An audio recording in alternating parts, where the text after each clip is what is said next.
রোববার সকালে গুলশানে বিএনপি চেয়ারপারসনের কার্যালয়ে আসেন ঢাকায় নিযুক্ত আমেরিকান রাষ্ট্রদূত ট্রেসি এন জ্যাকবসন।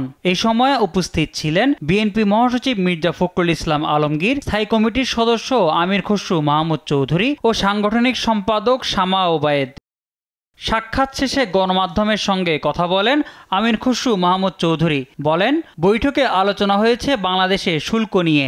এছাড়া আলোচনায় গুরুত্ব পেয়েছে প্রধান উপদেষ্টা ও তারেক রহমানের বৈঠকও। বলেন, আমেরিকা সহ বাংলাদেশের সঙ্গে জড়িত সব রাষ্ট্র নির্বাচনের দিনক্ষণ ঠিক হওয়াতে তাদের পরিকল্পনা ঠিক করছে। তারেক রহমান সাহেবের বৈঠকটা অ্যাপ্রিসিয়েট করা হয়েছে, যে লন্ডনে যে বৈঠকটা হয়েছে তারেক রহমান সাহেব এবং চিফ অ্যাডভাইজারের সাথে, সেই মিটিংয়ের গুরুত্ব তারা অনুধাবন করতে পারছে এবং সেই মিটিংয়ের ফলে যে একটা বড় ধরনের দেশের মধ্যে একটা স্বস্তি আসছে এবং নির্বাচনমুখী হয়েছে সেটাও আলোচনায় আসছে। দুই দেশের মধ্যে আরও বিভিন্ন ট্রেড কীভাবে বাড়ানো যায়, বিনিয়োগ কীভাবে বাড়ানো যায় সেটা আলোচনায় আসছে।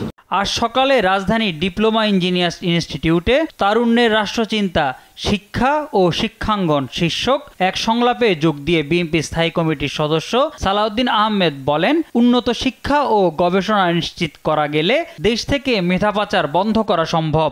সেই শিক্ষার পরিবেশ যদি ঠিক থাকে, যদি রাষ্ট্র থেকে সেরকম ব্যবস্থা করা হয়, সেই সহযোগিতাটা যদি শিক্ষাঙ্গন থেকে পাওয়া যায়, শিক্ষকদের কাছ থেকে পাওয়া যায়, স্টুডেন্ট অর্গানাইজেশনগুলোতে পাওয়া যায়, অবশ্যই সেরকম একটা অ্যাটমসফিয়ারে, সেরকম একটা এনভায়রনমেন্টে শিক্ষা এবং রিসার্চ দুটোই এগিয়ে যাবে।